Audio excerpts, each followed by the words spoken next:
Welcome to the Brian Craig Show podcast. I'm Brian Craig, always joined by my wife and co-host Kathy. And the Brian Craig Show podcast is brought to you by Tom Laporta at Laporta Contracting and Roofing, online at laportaroofing.com. If you're in Florida, he can help you with your roof replacement or repair, and he'll never sell you a roof you do not need. laportaroofing.com.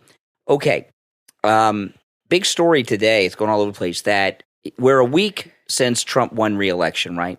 Election day was a week ago. MSNBC has lost half of their primetime audience in the last week. Which wasn't that big to begin with. No, and some of the shows, like Stephanie Ruhle, have lost about 70% of their viewers. Now, this is for... Couldn't happen to a nicer bunch of people. Yeah, this is for a number of reasons, okay? But if you notice, those of you who listen to me on the morning show, I haven't heard from any of our regular liberals all week. I've had liberals call me, but none of the big shot regulars, right? Like Never Trump or Steve. You know, there were a couple of guys, Never Trump or Steve, and this guy from Sarasota whose name I can't remember. They were obsessed with trying to get me to agree to apologize to the audience the day after the election if Trump were to lose, which was crazy. But it's not just them. I haven't heard from any of our regular chronic liberals. And MSNBC's ratings collapsed by more than half in some day parts, half at overall primetime audience, but as much as 70% in Stephanie Ruhle's case, is for a number of reasons. One of the reasons is liberals are incredibly depressed. You know, they've been calling us a cult for the last 3-4 years, right?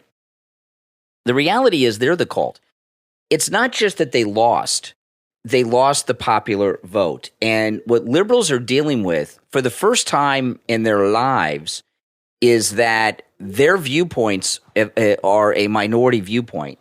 We've known this. I've known this. You've known this. You guys listening have known this. But the liberals thought that their viewpoints were mainstream and we were fringe.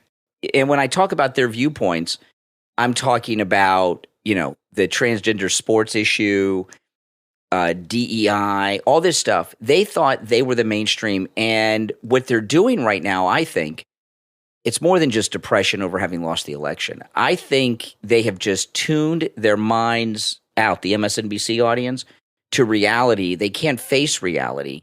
So they've just gone dark and they don't want to hear it anymore. I think that's one of the reasons. That's true with a lot of them, you know, because most liberals are disturbed emotionally on some level. I think they're mad. Okay, go and finish your why you think. Also, I think after nearly a decade of MSNBC, CNN's in trouble too, but MSNBC's in the worst shape. After almost a decade of all of this stuff they've been saying about Trump, none of which was true, and having failed, his reelection is a complete failure of everything they've been doing for almost a decade, that their audience, the MSNBC audience, feel betrayed by MSNBC, that they were strung along, lied to, and I think that has them really ticked off at the whole air staff. I think they're also, I agree, and I think they're also mad because they feel they didn't deliver on what they promised in their mind. That they couldn't deliver. Now their audience has Trump derangement syndrome too. They're preaching to the choir, and I know this because I know there's somebody in my family that only watches MSNBC, and it's like talking to somebody, my brother, and it's like talking to somebody who lives on another planet. Yeah, lunatic. It's like they really are uninformed. Everything they say is not true, and when you try to reason with them, they absolutely don't want to hear it. Nope, and they're brainwashed. And I think you're right. They're in a state of shock, okay, right now. Their audience, because they're like-minded. These are not MAGA people. These are not even reasonable people. They're in a state of shock. They're in a period of mourning. So, but I don't think a lot of that audience will come back. I think what's happened is they're so upset, like you said, they've gone dark. They've cut off the news completely. This is their news source. This is where they get their news. And they don't want to go to the news anymore. It's like they're done. They're like, I don't even want to hear about it. I'm over it. I've been emotionally invested in this for a decade now, and nothing is happening that I want to happen. So you know what? I'm not going to watch you anymore. And I think that's a huge part of it, is they're just done with that network. And good riddance, because let me tell you something. That network, CNN's got its problems, don't get me wrong, but they are trying to be more balanced. They got Scott Jennings, they got other conservatives. They're trying to tilt it the other way a little bit. MSNBC is on a whole other level of derangement. Well, I've got they sit there and just make up lies after lies, and all they do is make people anxious and angry and upset and divide, and they're horrible people. It's a horrible network. Well, let me go through this breakdown. And they need to be gone. Now, this is from Nielsen, okay? And these are the Nielsen ratings since Trump won last week, okay? Morning Joe is down 40%. Andrea Mitchell is down 40%. Ari Melber is down 49.6%. Joy Reid is down 54.6%. So that's 55%. That's a huge chunk. Chris Hayes is down 47%. Alex Wagner tonight is down 53.6%. Lawrence O'Donnell is down 61%. That's the percentage of their audience they're down. Stephanie Ruhle is down 67%. That's like 70%. And missing from this list is Rachel Maddow. I don't know. Has she even been on the air this week? I don't know. I don't know why she's not listed here. And I mean, that's, 70%, 50%, 55% of the audience. That's a lot. And I'll tell you, with me personally, since the election, that this is just since the election. I'm not talking about before because, guys, how I've been on the air a long time. I built up an audience, a very large audience over a large number of years. But since the election, my views are up 2.5 times what they were. Yeah. What I'm talking about is over 200. One time is 100%. So my viewership and listenership on the radio and all my platforms is 2.5 times, over 200%, 250% increase in the last week. The electoral map, 85% of America is MAGA. And if it's red, it's MAGA, okay? Yeah. It's MAGA. It's not the Bushes or the Cheneys. It's MAGA. That's it. And then 14% is blue, is Kamala.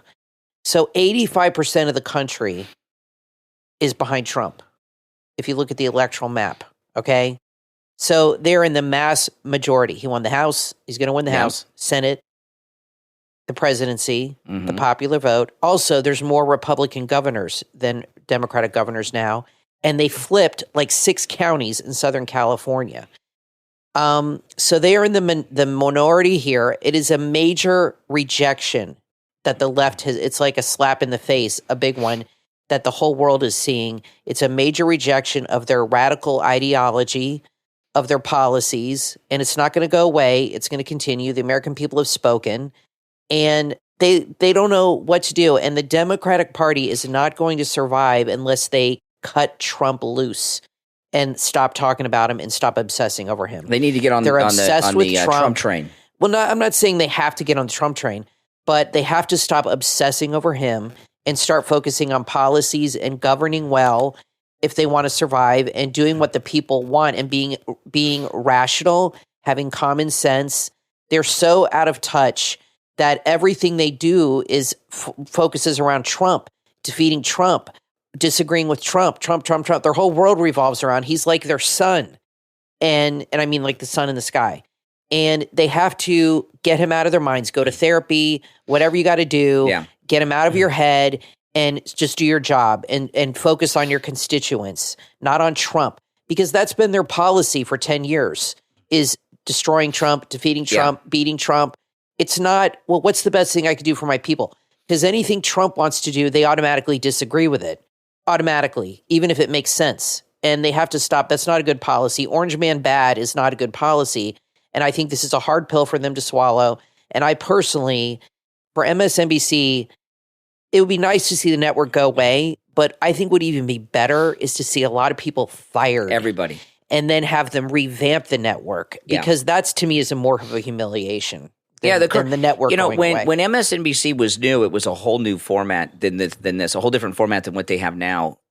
Now, there's something developing that I'm not really sure what's going on here involving Trump and everything. And I want to talk about this. I talked about the beginnings of it this morning, but there's been some developments throughout the day on this. And this is about Marco Rubio. Okay, Marco Rubio is 2 years into his 6-year term in the Senate, and Trump's going to make him Secretary of State.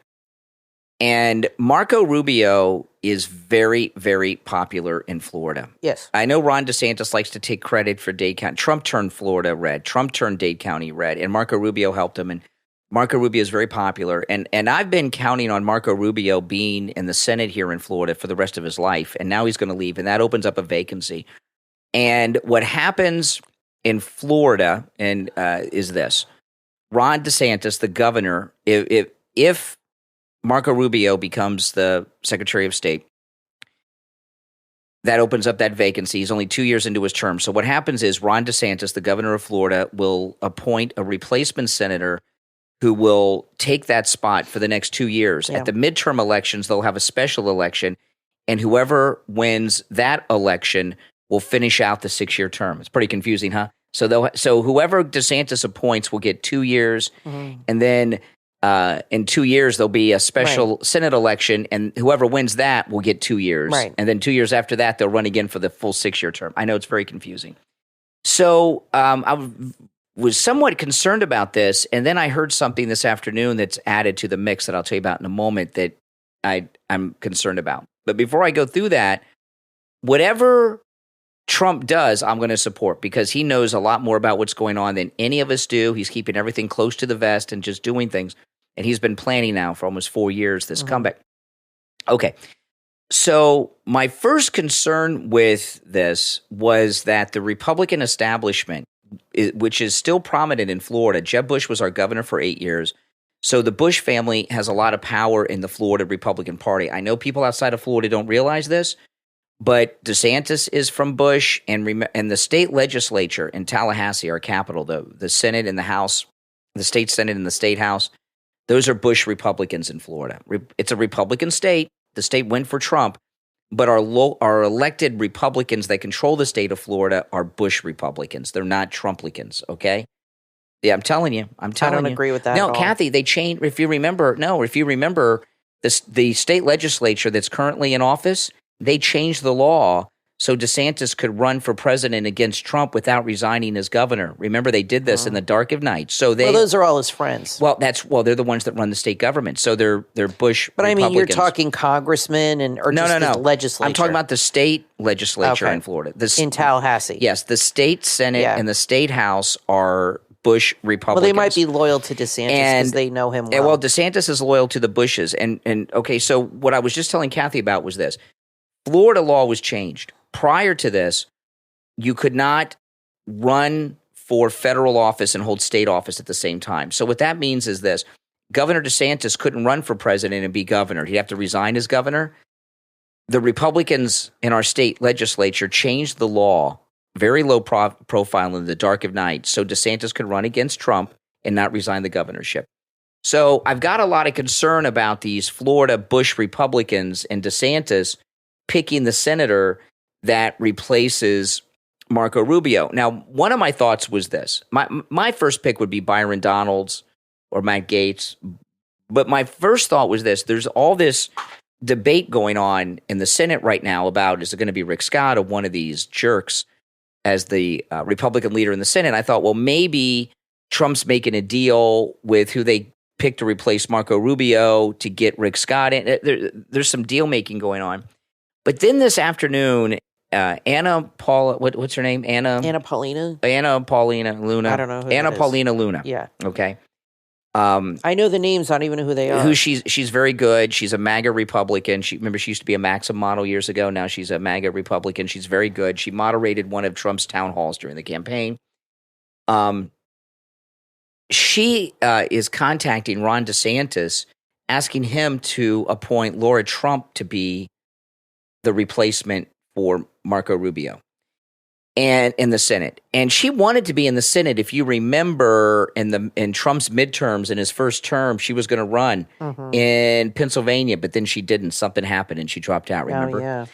I remember that. That's right. Yeah. So I know she wants to be in the Senate, but I'm not so sure I want Laura Trump in the Senate because one of the reasons, and I love Laura Trump, but one of the reasons we did so well in this election is because Laura Trump's running the RNC. Right. I know there's a guy ahead of her, but she's the face. She's the real, he's a figurehead. She's the real boss. And she had the thousands of lawyers standing by.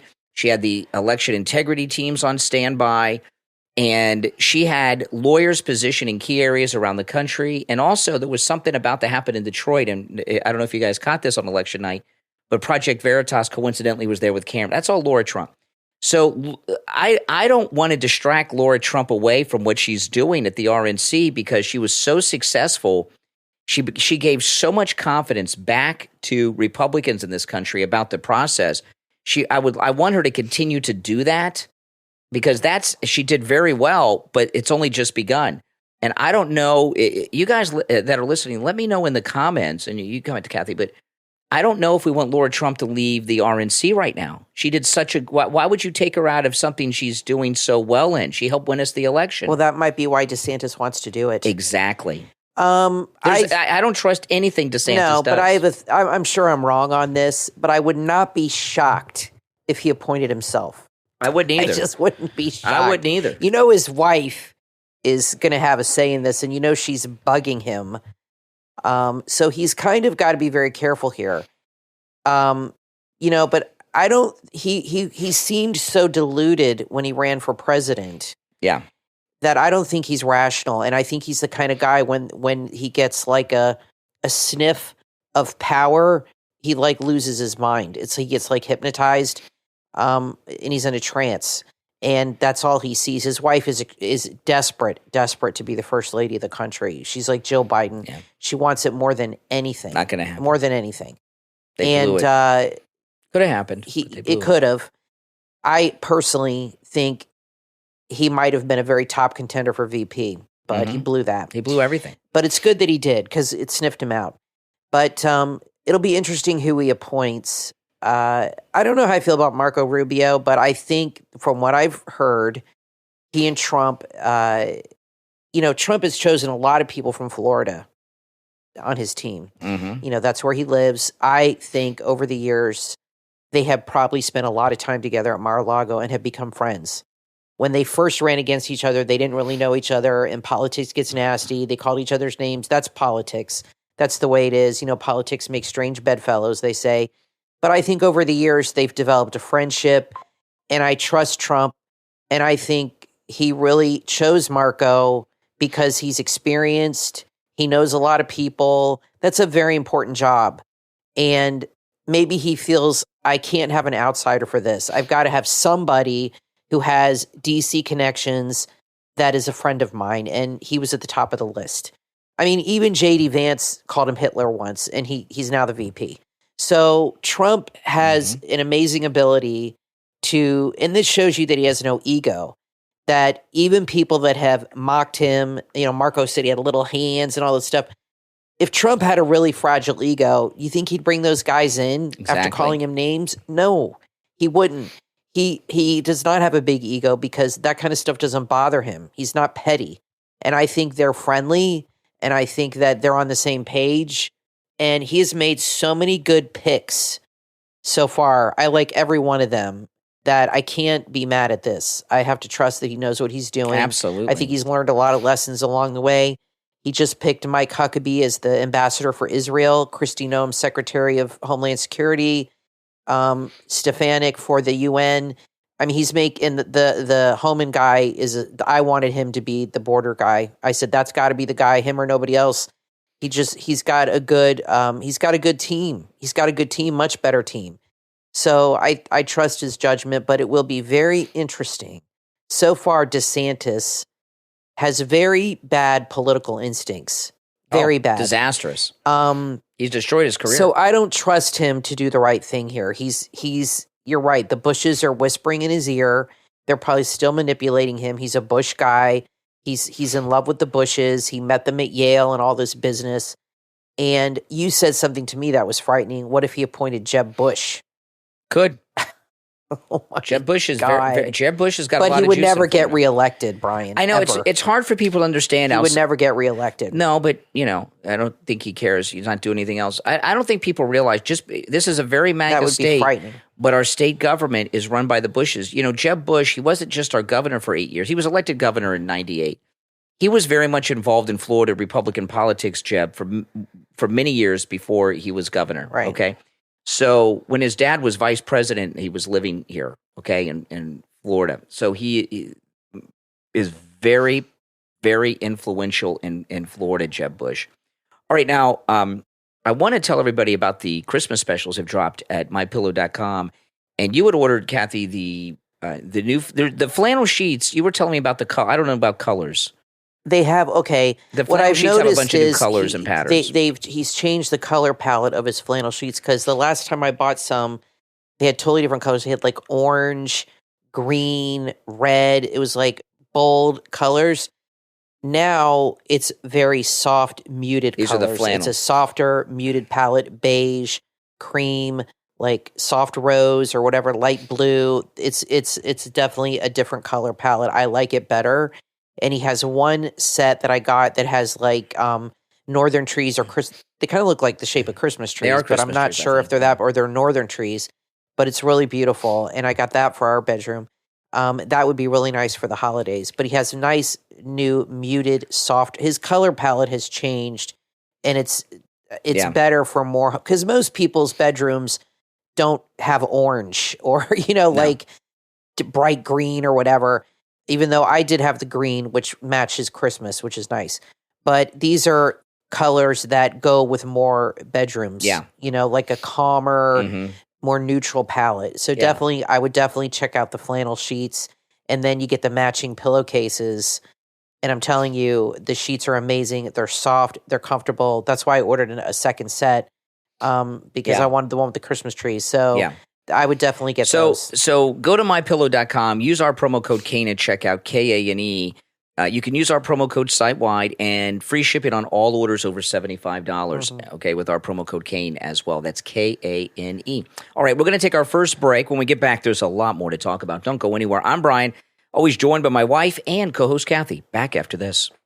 In a world where young men often grapple with finding purpose and setting clear priorities, the 4 Trees of Life, available on Amazon, stands as a beacon of hope and direction. This step-by-step guide addresses the common pitfalls leading to obesity, drug addiction, financial instability, loneliness, and depression. Have you ever wondered how to attain a fulfilling life? Look no further. The 4 Trees of Life unveils the secrets to mastering the 4 key areas of life, ensuring you maintain a perfect balance among them. When you read the 4 Trees of Life, you'll discover how to achieve the physique you've always dreamed of, how to watch your bank account figures grow steadily, how to attract and build meaningful relationships with the right people. The 4 Trees of Life is filled with practical advice as well as actionable steps and will become your roadmap to transforming your life. Don't become another lost young man. Seize this opportunity to become the man the world needs, because a world without strong men is a world destined to fail. Transform your life today with the 4 Trees of Life, available on Amazon and Kindle, paperback, and Kindle Unlimited. Order your copy now and start your journey to a life that every man deserves.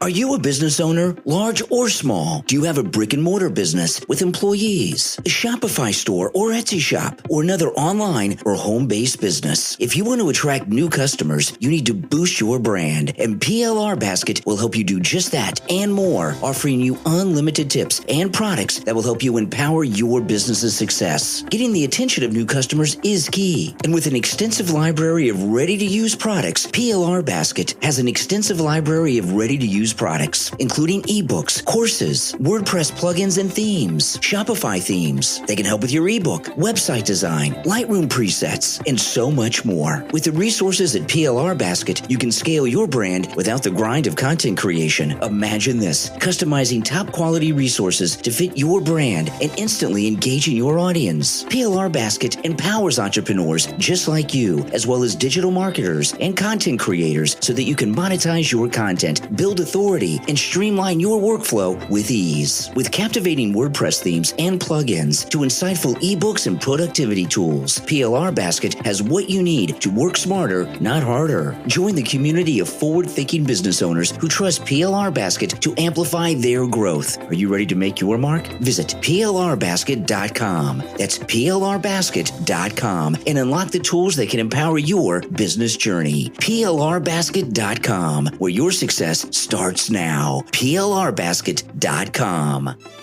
Have you wanted to invest in the stock market but didn't know where to begin? Or maybe you're an investor who's tired of the ups and downs and you feel like you just don't understand it. Author H.G. Ravi has made money in the market. He's lost money too. And in his new book, Stock Investing for Beginners, Jokers, and Everyone in Between, he shares his stock market investing experience with a fresh, humorous twist. This isn't one of those boring finance books. Author H.G. Ravi brings you a laugh-out-loud guide to the stock market. This book is perfect for beginners and anyone who's ever felt lost or overwhelmed by investing. With witty stories and easy-to-understand examples, even the trickiest topics like stock picking, meme stocks, and market timing become fun and relatable. The author's humor and insights make complex concepts accessible, helping readers avoid common pitfalls. And parents and grandparents, this book is kid-friendly too. So if you're looking to motivate your little ones to explore the stock market, this book is the perfect start. Stock Investing for Beginners, Jokers, and Everyone in Between is available on Amazon in Kindle, paperback, hardcover, and Kindle Unlimited. Laugh, learn, and get ready for a fun, fresh take on the stock market. Stock Investing for Beginners, Jokers, and Everyone in Between on Amazon.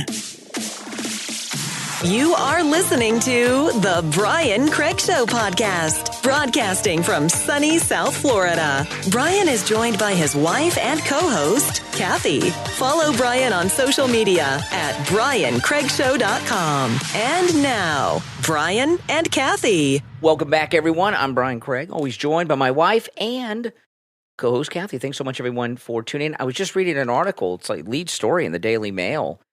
According to a new report, CNN executives will unleash sweeping layoffs to save CNN's reputation.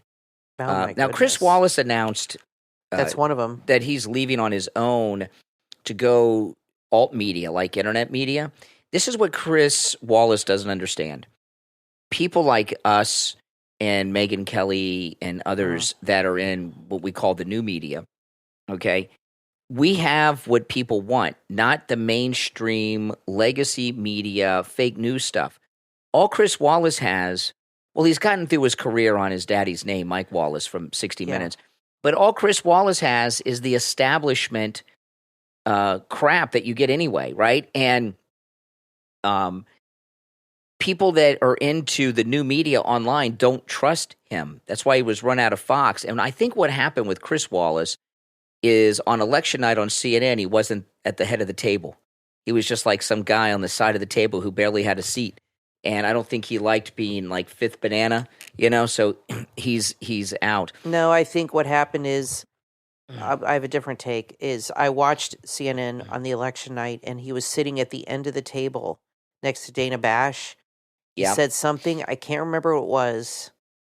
And I said to you, this guy's going to get fired over this. Yeah, I remember. I can't remember. remember. I can't remember what he said. I said, yes. Dana Bash gave him a look. He was like defending Trump or something. He was talking about Kamala losing, and it was early in the night. And it was early in the night, and Dana Bash gave him a look, and I said to you, they're going to cut him loose any minute. He's gone. Am I right? I was right. I'm always right. I knew it. The minute he said that, I said he's done. A week later, he announces he's leaving. They fired him. They gave him an option to say, you can say we're firing you or you're quitting on your own. I knew when he said that, he was bashing Kamala before the election results were in. And they gave him a look like if looks could kill. And I said to you, he's done at CNN. I was right. So they gave an option. So now maybe they're realizing that the country's mostly 85% MAGA. And that if they want to save the network, the people don't like the personalities there. They don't like them. They just, and I always thought all along they should bring in new people and just people that are not obsessed with Trump. And the only way really to do a fresh start and hit a reset is to bring in new talent, I believe. I think changing up the lineup like they did before was stupid.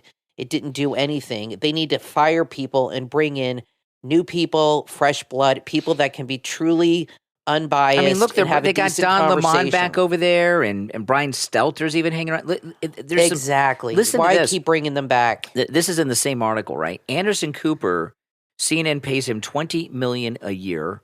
Yeah, they need to get rid of him. Aaron Burnett, $6 million a year, and Caitlin Collins, $3 million a year. Are you kidding me? Yeah. Now, according to the story, in a few months, CNN will implement another round of layoffs that'll impact hundreds of employees. Reporter Dylan Byers wrote in his story referencing their recent 100-person layoff, but those are mostly people that you don't see on TV. Let's see if they get rid of anybody on the air. And they got rid of Chris Wallace. I knew that was coming. Yeah, some of the on-air talent are likely to be affected. I'll tell you, there's we were talking on the last podcast. I was about how a lot of these liberals that have shows online are seeing them, like MSNBC. They're seeing a mass exodus of people listening and watching them. And what I was telling you guys on the last show, a lot of these liberals that have podcasts or on YouTube and things like this, their audiences are artificial. They have big Democrat donors backing them. Now, they may be backing them through sponsorships and things like that, or maybe not. Maybe they just throw money their way to market their shows so they can get them recommended to people more on all these platforms. And the money's not going to come in anymore because none of them delivered. Exactly. All their propaganda, all their brainwashing, none of it it's worked. all They of them. look at them as a failure. It's like from that Packman guy on YouTube to CNN, MSNBC, and The View, all of these people, none of them delivered on the promise of the last decade to stop Trump because Trump was reelected. So these big money people aren't going to throw money at him anymore because it's a waste of money. So the question is, are they going to switch their way of reporting, or on what you're saying, maybe they're going to bring in people that they feel can be more convincing? It's It's hard to say because for their agenda. I've been watching a little bit in the last week. The different pundits talk about why Kamala lost, and none of them are talking about the real reason she lost. The American people don't support any of this radical wokeism, and they want to blame George Clooney. They want to blame the Sonny Hostin. It's their policy. It's the radical It wasn't policies. even Kamala. All these things were factors, but the main reason is their woke policies that freaks out the people from it started with this defunding the police. Yes. And then it's just gotten just weird. It started with BLM and all that. And, if CNN was smart, they would give Scott Jennings his own show against Jesse. Jesse Waters, his show has gotten very good. He has definitely come into his own. He has amazing producers, and Jesse goes there. I mean, he goes there. But if I was at CNN, I would give Scott Jennings a show at 8 o'clock because that guy is damn good. I wouldn't do any of that. If the Democrat leadership, it's hard to say if they're in touch enough with reality they're not. To understand that wokeism has been rejected or not. But if I were trying to save CNN, and believe me, I'm not, but if I were trying to save CNN, I would do away with all the opinion shows. See, here's the thing. Media bias isn't just having somebody calling themselves a reporter giving an opinion. Media bias can be so subtle that you don't realize it. And media bias can also be what stories you select to cover and which ones you don't cover. If I were trying to save CNN or MSNBC, I would go to just straight news like they used to do and not have any opinion programs and have these that's a good idea pundits too. all day. But I don't think they can help themselves what because happened, they are an arm of the Democratic Party, maybe happened, they think that the messengers are not delivering the message maybe enough. It's hard to say. See, this endless pundit stuff, they don't give you the news. No. They throw out a headline and then they talk about it and they call that news now. And that started with the OJ trial. They do that on all the networks. The OJ trial consumed all American media for a year. Yes. The trial was 9 months, and there was a few months before that with a pretrial hearing. It moved kind of quickly, but and they started having legal pundits on. And when the OJ trial was over, the news never went back to what it used to be. It stayed with pundits, and it just moved into political pundits, and it stayed that way. I would change the format to just doing news. But I'll tell you another thing. But do you think that would, because the news has changed and so has the audience. So I don't know if that would keep people captivated enough. I think people that are news junkies, and that's who watches the news, they like the bickering, they like that fighting, they like that. They like when somebody on their side nails the other person to the wall, and they're into that, and things go viral and all this stuff. The problem with CNN, I think when you were talking about is true, the way they see it is they see that their mouthpieces did not get their message across. Yes, the messaging is the problem, is what they think. And they're going to change them out to get people that are more effective. That's right. That's how I That's think what they they will think. take Yes. it. That's how I exact- think, what you said, that's what I think they'll take it. Yeah, that's exactly right. You know, they didn't deliver a Trump defeat. Well, then we got to bring in people that are more convincing. Yeah. That can get that message out. I mean, that people like, that they'll listen to and believe. On MSNBC, the average is a 50% drop, but some of them as much as 70% drop. And Rush Limbaugh used to talk about this a lot because the liberal media has always been lowly rated, okay? Yes. And Rush used to say this, and he was so right. The media, the liberal media, it's the only business that thinks they know better than the consumer. That if the consumer's not watching them, it's the consumer's fault. They're not understanding what they're doing. Exactly. So they continue to do it regardless of what the consumer wants. And you can't do that. You know, as long as I've been in this business, I've seen a lot of changes. And when I first started in this business, it was all about liberal versus conservative arguing. And I'm really not interested in what the left have to say too much. Neither is your audience. And I don't think you and the audience are either. I know liberals call me on the morning show, and that's fine. But if I took all liberal calls, I don't think you guys would like it that much. If you started interviewing liberals, your audience would not be happy. I'm not interested in what they have to say. It's all BS. Neither am I. The thing is that people think there's two sides to every issue and argument. I don't think that's true. And, it's like on the 5, they always have a token liberal on the 5 on Fox. I'm not interested in what they say. We know what they're going to say before they open up their mouth. It's too predictable. In the Republican Party, we don't have 100% agreement, which is fine. I mean, you can't agree on everything. We agree on the big picture for the most part. But I have less than zero interest in what liberals have to say, and I think those that follow news and issues feel the same way. And when Jessica's on or Marie Harf, if I'm watching Fox, I mute the TV. Nobody likes them, and it's like they're always pissed. They never and that is their job to be the left person, okay? But a lot of people that have been on the left on Fox have gone away. The audience just doesn't like them. Like you said, what do you think happened to Juan Williams? Or other people that were, they got rid of Combs, Henning Combs before he died. The people on the left, the Fox audience, does not want to hear what they have to say. Jessica, they hate her. Her days are numbered. They got rid of Marie Harf on the 5, on Outnumbered in the 5. She was on there all the time. Now she comes on once in a while. Yeah. The audience hates them, and they know it. And they believe me, Megyn Kelly said that they live and die by the numbers at these networks. That's true. And they have a system where it narrows it down. Like if you bring on Marie Harf or Jessica to talk, they can tell if the audience changes the channel and comes back when she's on. That's right. They can tell that. They can do it down to the second and stuff like that. She said they live and die by that. So if people are turning the show off when she's on, say they have Harold on, who I like, and then he gets better numbers than her, he's going to be on that show more than she is. Yeah, and I'll tell you guys, they got rid of Geraldo too. I was looking at some of the demographics of people that listen to me, and I found something out that today that I thought was kind of interesting. I can see, because I have a worldwide audience. Most of my audience is in the United States. Okay, here on the podcast, my YouTube channel, the radio, and stuff, of course. But the city, and I could see breakdowns by cities, not just in America, but around the world. And the number one city where I have the most, now again, I've been on the air in Florida for over 30 years, and I have a very, very large audience and following in Florida. And I'm not bragging. I'm just talking about this it's not unusual for listeners to come up to me out in public when I'm out and about. When they take a selfie with me or saying hi to me, people recognize me all the time when I'm out and about here in Florida. All over Florida. I mean, other parts of the state. It's amazing. True. Somebody recognized me once. Yeah.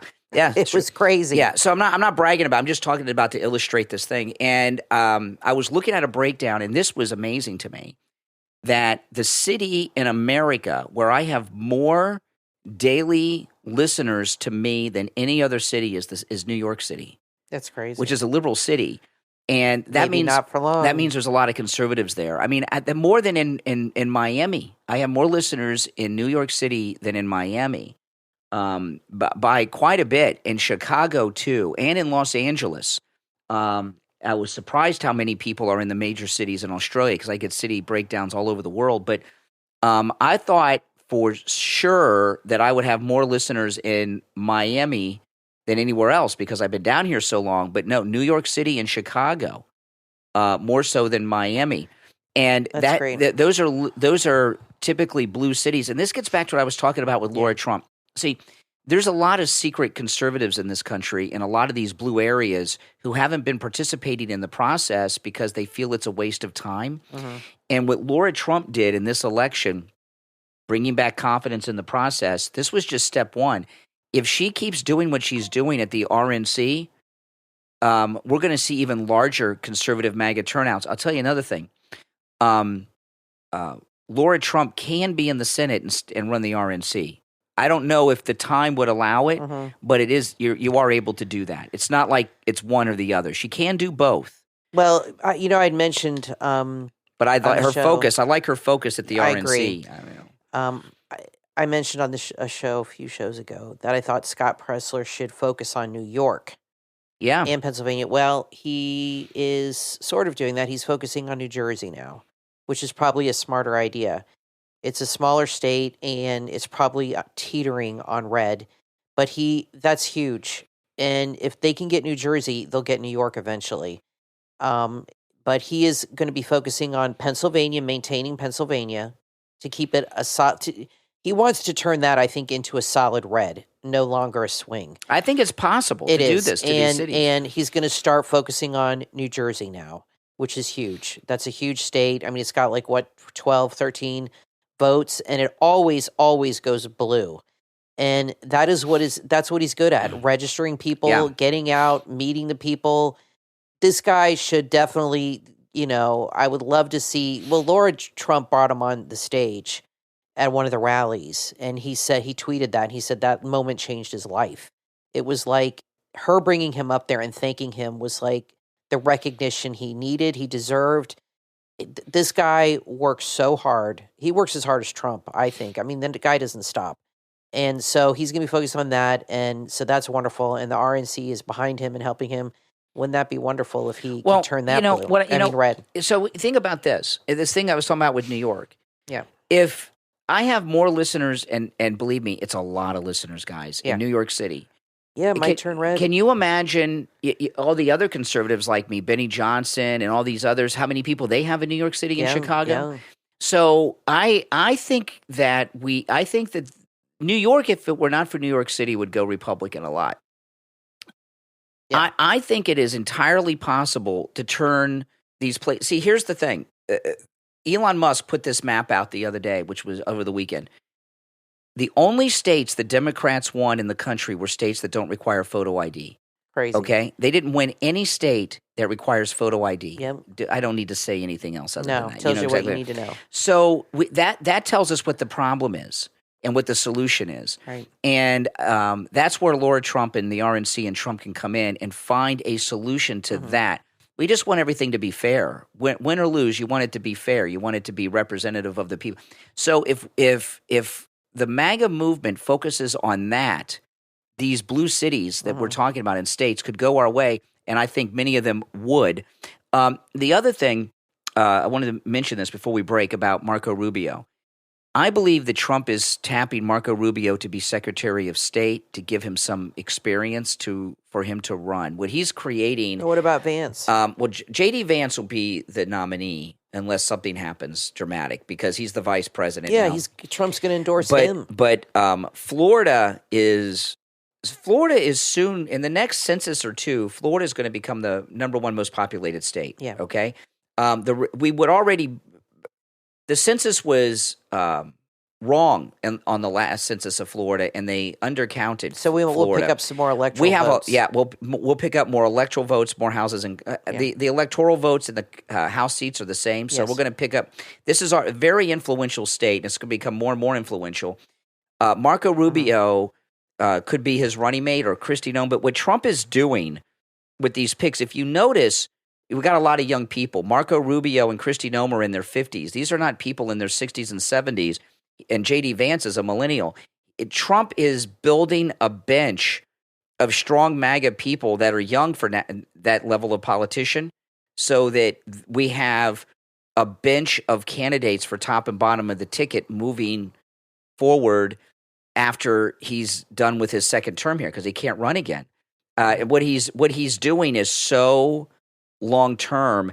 It's absolutely amazing. Now, he has to think that way, because when Biden came in, he reversed everything he did. Mm-hmm. And it's like, when that happens, it's like all your hard work was for nothing. You know what I mean? So thank God he's back in the White House and can put things back.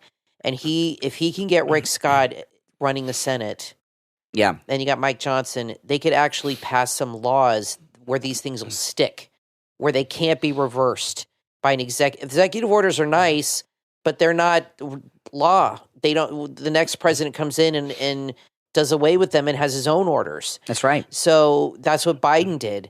If you can get things where they're passed in the House and Senate and they are the law of the land, it is much harder to overturn those. For example, the border issues, or requiring ID when you vote, making Election Day a one-day thing. These kinds of things, if they get passed and become the law of the land, then as long as you have the majority and all this, that'll stay for a while, maybe forever. You know what I mean? But if you just do an executive order, it's good in the temporary, but the next guy comes in and reverses everything. No, Trump's talking about passing laws. And, we got to be careful, because in Trump's first 2 years, we controlled both houses of Congress and the presidency too. But those were establishment Paul Ryan Republicans, and they screwed him over. Now, I want to talk about Dr. Appleton and his laser wave pain treatment. Now, the thing about the laser wave pain treatment with Dr. Appleton, what it does is it actually repairs the damage that's causing you the pain. That's why when he treats you and the pain's gone, it doesn't return. Dr. Appleton is so highly skilled. I don't know how, well, he's a doctor, so, I'm not a doctor, and he has got a lot of experience. Every time I've gone to him and he's examined me, and I didn't realize this until last time with my shoulder, because when I went in a couple weeks ago for my left shoulder, Kathy will tell you, I couldn't even hardly move. Yeah. And the pain was around my entire shoulder, all the way down my arm into my hand. And I didn't know what was going on. He examined me, and immediately he said, this is the spot where the pain's coming from. And he treated that spot with the laser wave pain treatment, and the pain gone. He's able to find where the pain is coming from, treat that, repair that. The repair is key. And then boom, the pain's gone. Yeah. It really is amazing. He is a miracle worker. You've heard many of our listeners talk about the great work that Dr. Appleton has done for them. And you hear me talk about this a lot. I thought that aches and pains were just part of growing older, because I remember when my grandparents were my age, which is really scary, and they were always aching and paining and all this stuff. And I just thought, I'm in my 50s now. Well, they didn't have Dr. Appleton. They didn't have the laser wave pain treatment back then. But pain is not a part of growing old. We have had listeners that have traveled from all over America to see Dr. Appleton. Give him a call. Now, remember, appointments are not necessary, and walk-ins are welcome, even on Saturdays. His website is AppletonChiro.com. Okay, you can find his phone number there, too, AppletonChiro.com. His phone number is 954-973-0710. 954-973-0710. 954-973-0710. Give him a call and say bye-bye to your pain. All right, I'm Brian Craig, always joined by my wife and co-host Kathy. We'll take a break and be right back. Are you 55 and feel like life's best moments are in the rearview mirror? Think again. Author Michael Cook will show you that turning 55 is just the beginning of a vibrant, fulfilling journey in his book, Over 55 and Alive. With humor, heartfelt stories, as well as actionable, practical advice, author Michael Cook will take you on a transformative path through the joys and the challenges of this milestone. When you read Over 55 and Alive, you'll discover how to embrace change, foster meaningful relationships, and unlock new passions. You will learn how to thrive physically, mentally, and emotionally in your golden years. From maintaining your health and building resilience to finding joy in those everyday moments, Over 55 and Alive will empower you to live with vitality and with purpose. Author Michael Cook shares insights on family dynamics, community involvement, and the power of gratitude to create a life that's rich with both experiences and connections. Embrace the future with grace and confidence and order your copy of Over 55 and Alive from author Michael Cook. You will be inspired to live fully and prove that the best is yet to come. Available on Amazon, Barnes & Noble, and over55andalive.com. Make the most of every moment. Order your copy today. Over 55 and Alive from author Michael Cook. Mike Lindell is offering wholesale pricing for Christmas. The standard MyPillow, just $14.88. They've never been offered this low before. That's right, just $14.88. And free shipping on orders over $75. So go to MyPillow.com right now and use our promo code KANE at checkout, K-A-N-E, and get the standard MyPillow for just $14.88, the lowest price ever. You can also order by phone, 1-800-716-4879. 1-800-716-4879. Promo code KANE. This is Mark Laporta, son of Tom Laporta and proud second-generation owner of Laporta Roofing. As a military veteran who served in the Army after 9/11, I've brought the same dedication and discipline to our family business. At Laporta Roofing, we've been serving our community for nearly 4 decades, and we're committed to continuing that legacy of excellence. Our team specializes in all types of roofing systems, from shingles to tile, slate, metal, and flat roofs. We're the go-to experts for single-family homes, HOA communities, and condo associations. What sets us apart is our unwavering commitment to customer satisfaction. I've personally implemented systems to ensure you receive the best in customer service and workmanship. Don't miss out on our limited time offer for a free roof inspection. Call us now at 954-604-4602 or visit us at laportaroofing.com. Trust the experts who have been protecting homes like yours for generations. Again, that number is 954-604-4602.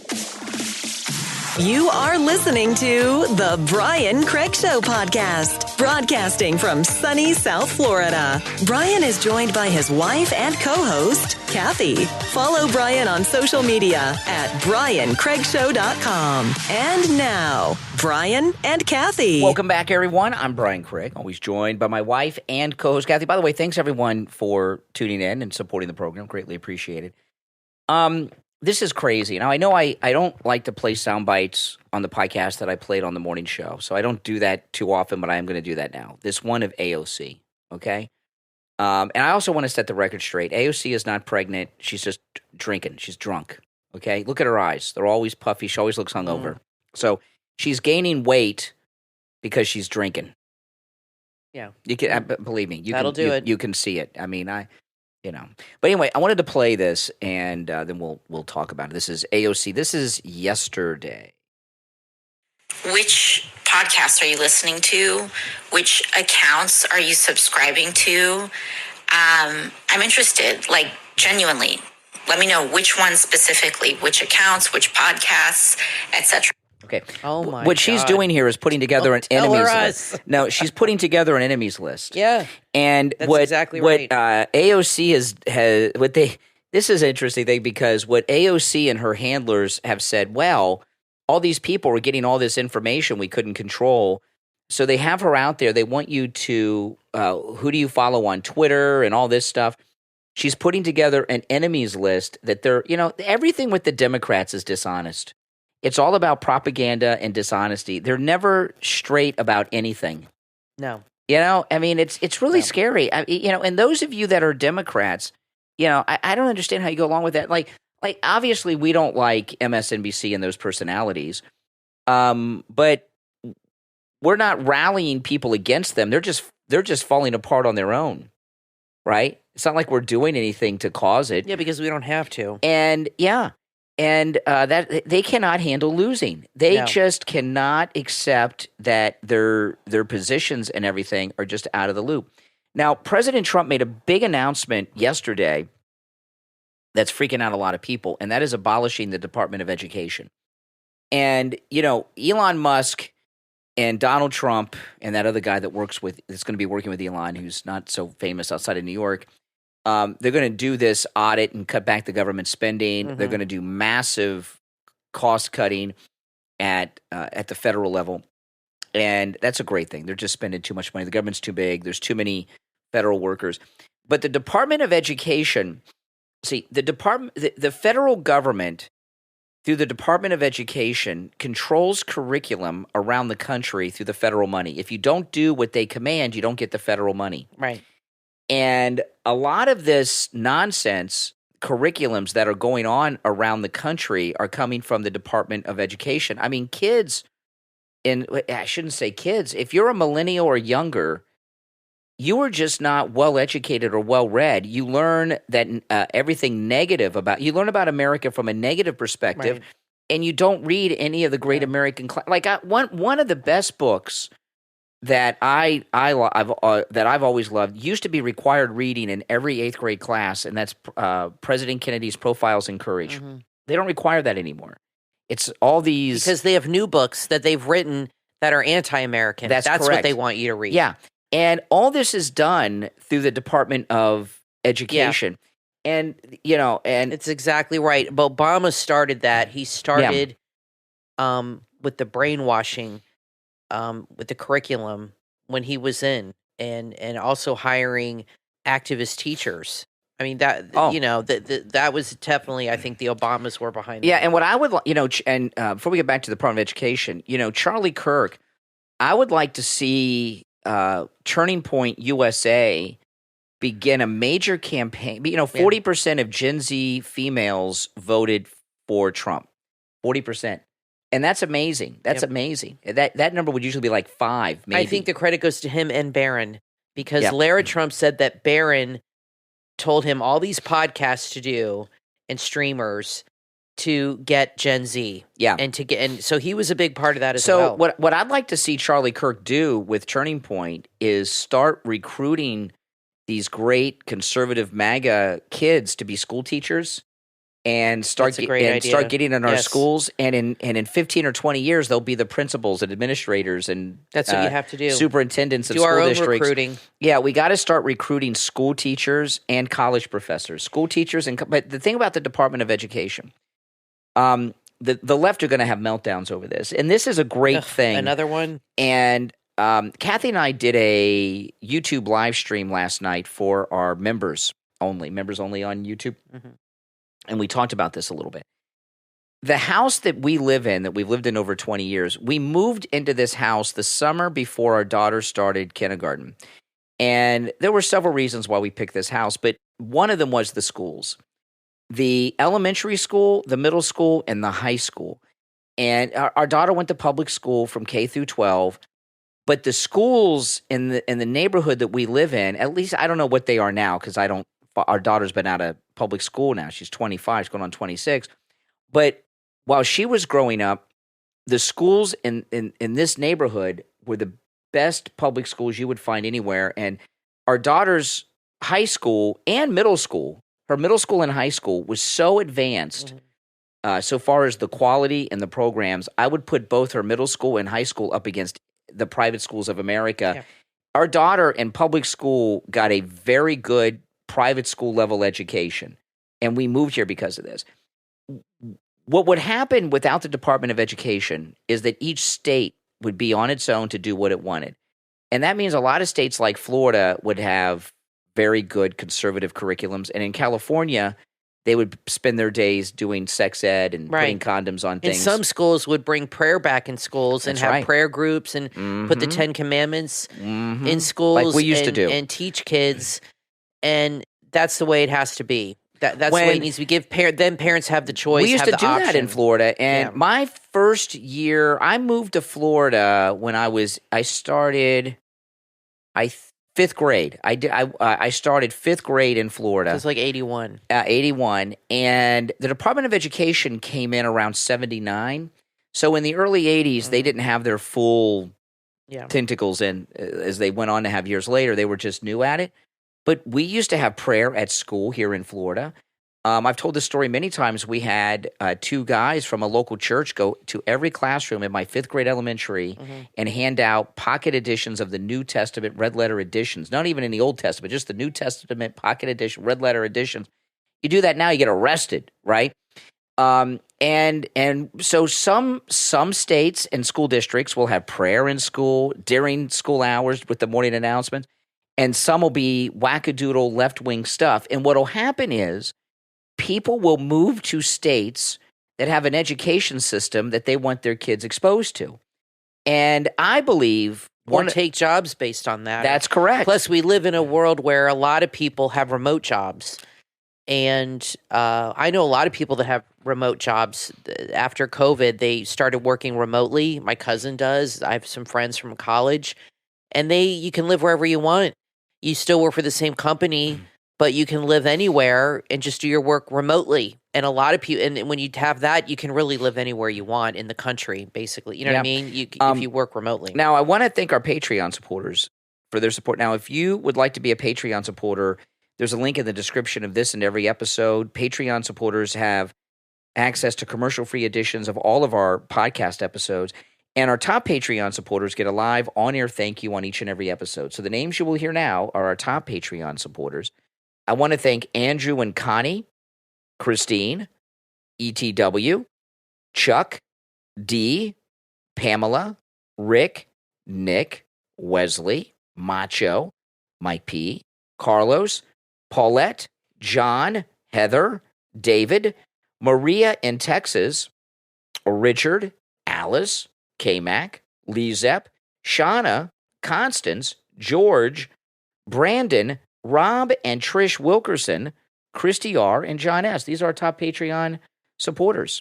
I want to give one more update. In the Daily Mail, it says in the headline, CNN will axe top stars in layoffs. So it's not just going to be field reporters or cameramen, top stars. So who would be on your wish list? Now, the question is... Caitlin Collins, I can't stand. The question is, are they going to change their tactics and be more conservative or more balanced or go strict news? Or are they replacing their messengers to drive home their radical rhetoric even more? Yeah. I would hope they're not that stupid. You never know. To think, well, it's just in the messaging. I don't think so, because I've seen people that were very critical of Trump. Now, all of a sudden, they're like defending him. Yeah. And I don't know if it's that they were closeted MAGA, and all of a sudden now they feel like they are emboldened to actually speak what they really feel, or if the networks are behind it. I don't know. Like that blonde girl on The View, Sarah, all of a sudden she's like a big Trump person. So we'll see what happens. But put in the comments if you could pick 2 or 3 people from CNN, top people, Anderson Cooper, Jake Tapper, Dana Bash. Who would you like to see fired? They got rid of Chris Wallace. He's gone. Nobody likes him. They didn't want him at Fox. Nobody wants him. He's just not likable. He's just kind of a boring egghead, and he's just not interesting. But I would personally like to see Jake Tapper. I like John King. I don't mind him, even though he's kind of anti-Trump, but I like his election coverage, but he's not at the top of my list. I would say Jake Tapper, Dana Bash, and Caitlin Collins. Those are my top 3 to go on CNN. I really can't stand Caitlin Collins. No. She's very strange looking, too. I don't know whose idea was to put her on They just gave her own show. Oh, and Jim Acosta. For sure. If there's anybody that doesn't deserve their own show. But who would you like to see gone at CNN, get fired, and I don't know who they'd replace it. Could you imagine if they hired like Megyn Kelly? Mm-hmm. Wouldn't that be something? If they hired her and put Scott Jennings in a lineup, that'd be crazy. They would get so many viewers, but they won't do that. Today Trump nominated Huckabee to be the ambassador to Israel. That's a very good thing. That's a very good. Isn't that amazing? Yeah, that's a perfect thing to do. That's a great pick. Yeah, Huckabee, I love Mike Huckabee. Yeah, and I he love probably Israel. wanted to do that. He probably said to him, "I'd like to be in bat," and he's very religious, and I think that's a great pick. Mm-hmm. Oh no, he's done a lot to help Israel. And that is not. A lot of the ambassadorships, what they call patronage posts, like they're just somebody helped them out. That's a big one, Israel, because there's like a war going on that has to end. Yeah, well, he was a governor. There's always a conflict over there. Yeah, so that was a pretty big pick. Everybody Trump has picked so far has been perfect. There's been no. I know people want to call Marco Rubio right. In the primary in 2016, they went back and forth, but when he became president in his first term, Marco Rubio was 100% with Trump every step of the way. Yeah. Since 2016, so I think he's grown up and proved himself to Trump. So obviously he has. I would not put Marco Rubio in the rhino category. And if you go back from the time Trump became president the first time, every pick he's made has been no rhinos, and you could tell he has had all this planned out like months ago. In fact, Pompeo and Nikki Haley, he said no to, and those are two big rhinos that worked with him before, and they will have no place. So he is rejecting that old establishment rhino garb. He is. Another thing too, all these people that are talking about Kamala all day in the news, I have no interest in hearing about Kamala. I don't know why they're talking about her. The thing about the only time Kamala's going to be relevant, there'll be a handful of times that she'll be something to talk about. Mm-hmm. Tomorrow, President Trump's going to the White House. Yeah. Will she be there or not? And what will her reaction be? And then will she be at the inauguration? And what will she be like when she's there? Those kind of things. I think she'll be at the inauguration. But all this talk about Kamala, like she's worthy of she's done. Her career's over. She's on her way to retirement. It's so funny because the liberals floated two ridiculous ideas. Oh, my goodness. Biden should withdraw and make her the president. Resign. And we even talked about that would that be something he'd do? No, his wife's never going to let that. His wife hates her. And why should he do it? And the other thing is Sotomayor resigning. Yeah, they're out of their minds. That's crazy. They're out of their minds. This is how liberals think. They are deluded. They're deluded. They're so desperate. You know what that is? It's not that they like Kamala, but they don't want her to look like the complete loser that she is, that they've invested so much time and money and emotion into. They want her to go somewhere so they have some vindication. You know what I mean? Like, they can't let her go because then they admit that they're losers. So if they can put her in the Supreme Court or make her the female president, in their mind they feel like there's that she's won, even though she didn't. But it's still a victory. They're pathetic. Yeah, exactly. They're desperate. I just want to mention this. Yesterday, there's a guy that's on YouTube, the Quartering. You guys know the Quartering? A lot of you probably do. He talks about I'm not a fan issues and stuff, but he's a fence sitter. He never takes a position. He tells you he is so fidgety. I can't watch him. He reads you the headline, will read some of the story, then he'll try to sell you coffee. Yeah, exactly. Okay, he doesn't take a position on anything. Okay, and he's worse than Tim Pool so far. He never looks at the camera, and he's constantly moving like and looking around. And I can't watch. You put him on. I'm like, I can't watch this. Yeah, you guy. get motion. It's like watching the Blair Witch Project. I mean, I've never seen anybody who just. Yeah. He's like Michael J. Fox sitting there. I mean, without his medication. Yeah, yes. I mean, it's pretty bad. But he is a textbook fence sitter who does not render an opinion, even though he brings up these stories. And now he's MAGA. And yesterday he's wearing a MAGA hat, a dark MAGA hat. Yeah. And are you kidding me? Now that he thinks it's popular to be MAGA, all of a sudden he's MAGA. I've been MAGA and wearing my MAGA hat on the air through these dark times that we've gone through. Okay, and it's been a rough year. It's been a rough 4 years, guys. Come on, this Trump miracle happened, and you guys and me, a lot of people like me, have been very dedicated to President Trump and the MAGA movement. And some guy coming here after the fact and putting on a MAGA hat and acting like he's one of us and trying to use our clout, it just kind of pissed me off. I don't know. Maybe I'm overreacting, but I want everybody to be MAGA, but not just when it's a sunny day. Okay, so here's before we go, we've got more breaking news. Molly Hemingway, who's great. It says here Trump has plans to improve the military review process. It says here, Trump will draft executive order, would create a board to purge generals. Oh, the that's panel could upend the military review process and raise concerns about the politicization, blah, blah, blah. Let him politicize it. So he's going to have an executive order that's going to create a board to purge all these woke generals. He's the commander-in-chief, guys. He could purge and do whatever the hell he wants. Exactly. Truman fired MacArthur, and MacArthur won the war in the Pacific, okay? And did it. So, see, there you go. So, but the thing about... There you go. The generals, when you get up to that rank, all the promotions are political. They go through Senate committees to get those promotions, the generals and the admirals. They're all political. And the Democrats have run the country 12 of the last 16 years. So most of these generals are Obama and Biden generals, some of them even Clinton-era people, and they're left-wing lunatics. I feel like Trump, since in the last 4 years, I feel like he has really read up on his American history. Like, he was a student of business and he has a degree in economy or in business. He has a business degree. But it's like specializes in can't remember his area, but anyway, economics or something. I don't know, but anyway, he's got a degree in that. I feel like, the left want you to think he never reads. I think he reads a lot, and I think he is really, I'm just guessing, read a lot of presidential history because he's doing things that presidents used to do. Like, you know what I mean? He's doing it now.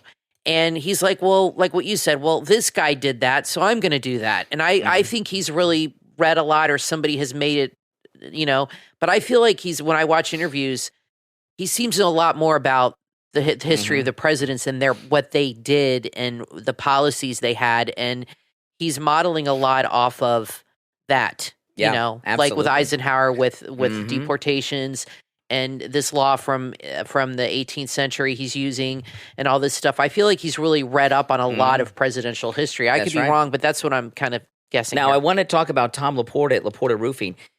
If you're in the state of Florida, and you need roof repair or replacement on any type of structure, residential or commercial, give Tom Laporta at Laporta Contracting and Roofing a call.